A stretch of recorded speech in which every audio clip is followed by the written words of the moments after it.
I completed my Learning from Those We Label assignment on the novel OCD Daniel, written by Wesley King. So I'm going to begin by reading Wesley King's author's note. The Daniel in this story is in many ways an almost autobiographical representation of myself at that age. I too spent as many as 5 hours every night trying to get to bed. I too suffered from panic attacks, anxiety, and derealization. Several times a day I felt as if I were dying. Something I later learned was caused by anxiety and panic attacks, and I began to use ritualized compulsions to try to deal with the terror. Until I was almost 16, I had no idea what I was dealing with. I thought I was damaged and cursed. I kept it a secret from everyone, even my parents. I felt alone. Obsessive compulsive disorder is one of the most common and least understood mental illnesses in the world today. I am so OCD has become a popular saying to describe someone who likes things ordered and clean. But OCD is not liking things clean or organizing your socks. It's a constant battle with your mind that can afflict every minute of every day. Daniel, for example, struggled to ignore desperate urges to flick lights, count, and repeat actions. And for most people, especially adolescents, it is a battle fought in absolute secrecy. This is a common story of OCD sufferers. We don't want to be called crazy. We don't want to be ostracized. I guarded my secret until my late 20s when I finally sought help. The struggle to deal with anxiety disorders and depression isn't and shouldn't be a solitary one. This is a story about hope and acceptance. It is my wish that anyone struggling with mental illnesses who reads this realizes that there are many other people out there with the same situation, and just as importantly, that there are people that want to help. My OCD is a challenge that I deal with every day, but I wrote this book because I believe it can be defeated. If you are dealing with a mental illness, don't be ashamed to ask for help. Remember, you are not alone. So keep Wesley King's author's note in mind as I dive into a short summary of the novel. Okay, so Daniel is the main character of OCD Daniel. He is 13 years old and experiences strange habits or obsessions that he calls his zaps. Daniel is the backup kicker of his school football team, which really means that he's the water boy. He spends most of his time at the practices and games arranging the water bottles, but he does it in a way that no one will notice. So he's always trying to hide his obsessions or strange habits. So Daniel believes that he's crazy. He avoids writing certain numbers. Some numbers are good, some are bad, some are okay. He will only flip a switch a certain amount of times. He can't control the situation. So if it doesn't go the way he wants it to go, then he'll experience one of his zaps.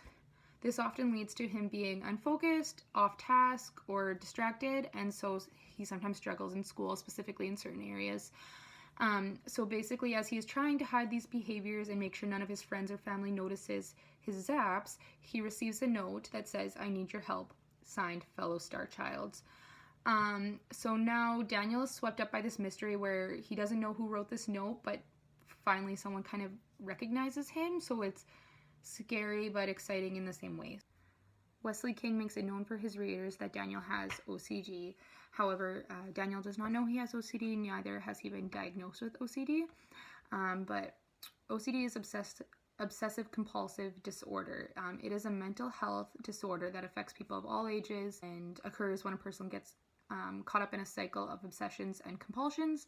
Obsessions are unwanted, instructive thoughts, images, or urges that trigger intensely distressing feelings, and compulsions are behaviors an individual engages in to attempt to get rid of the obsessions or decrease his or her distress. So those compulsions would be Daniel's zaps. So it's just important to realize too that OCD is a psychological disorder, and it's not the same as somebody who has an obsessive personality trait and just throws around the term OCD and says, "Oh, hey, I have OCD because I have to arrange my books a certain way."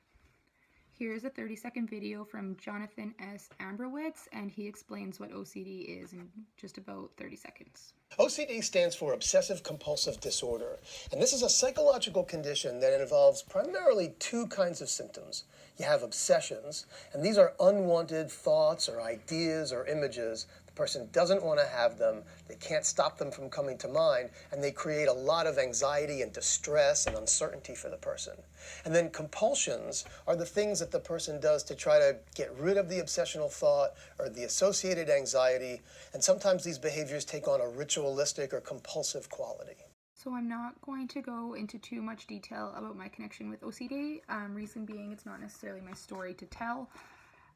However, my one really good friend, they have a sibling who has been diagnosed with OCD, and I just see how much they struggle in their education and even in their social life.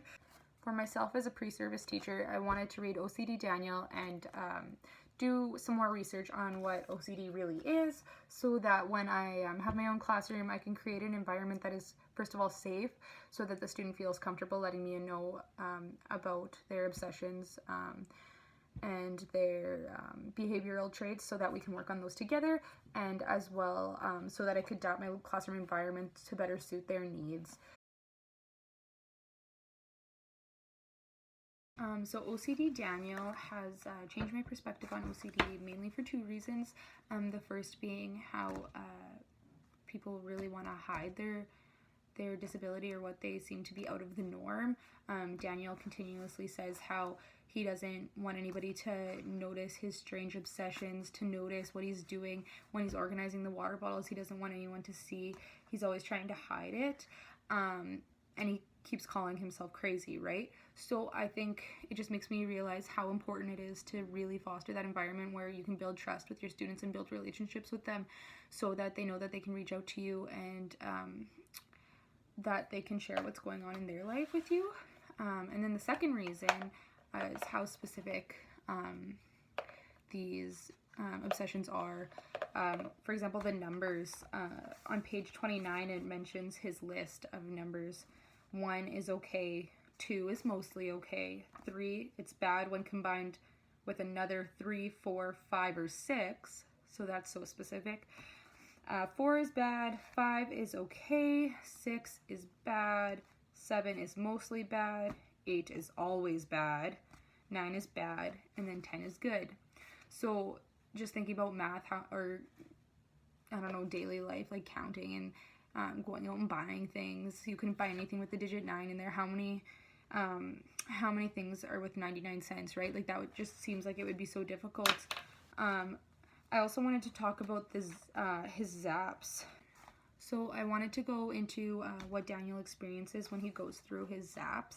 He says that on page 8 and 9, he says, "As I began writing 19th, my pen abruptly stopped on the page, halfway through the 1. Then it hit. I call them zaps.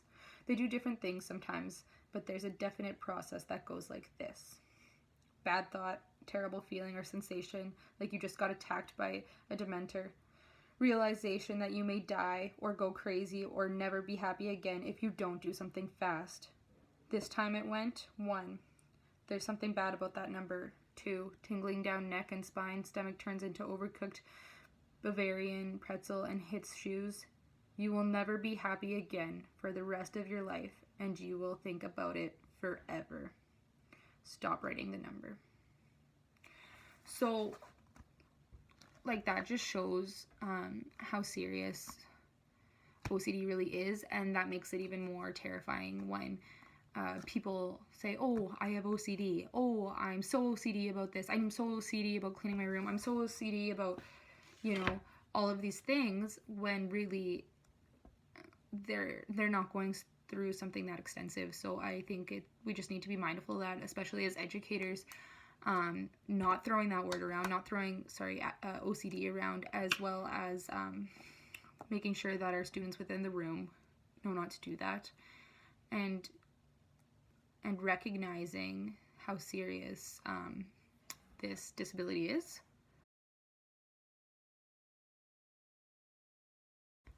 So now thinking about how I will take this away and put it into my classroom as a future educator.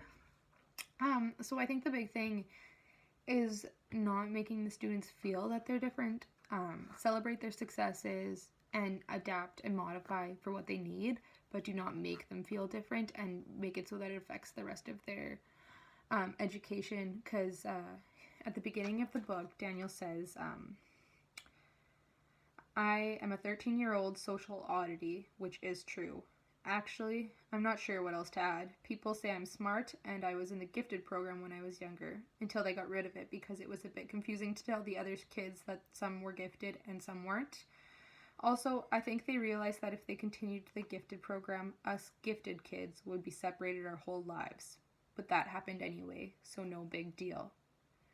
So, Daniel acknowledges that he was separated in early childhood and it's affected his the remaining of his education and has affected where he is today. So I think if possible we need to be dismantling that, but also we need to be recognizing the implications that it holds. So that's very important for myself as an educator. He also talks about how he has to try to like stay focused.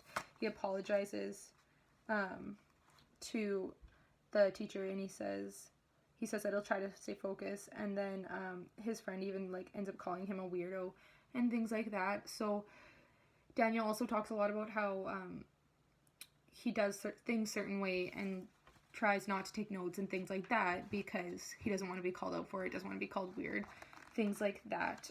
Daniel talks a lot about him being separated and segregated and those types of things, and that's without telling people about his OCD.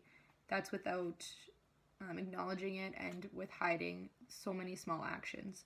So I think we need to build that community where we can teach all of our students about inclusion, and then make it so that if they do feel segregated, we can find a way to fix that so that it's not with them for the rest of their lives. And I still think that begins with building a relationship with your student and installing that trust in your relationship with them.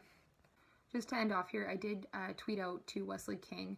I said, I am in the process of attaining my Bachelor of Education degree and currently am taking an educational psychology course where I am referring to OCD Daniel for one of my assignments. I am wanting your perspective on how educators can adapt their classrooms to better support students with OCD. So I am unfortunately still waiting for a response, but I'm hoping to get one soon, and once I do, I will share it with all of my classmates in my educational psychology course. Thank you so much for watching and listening to my Learning from Those We Label project.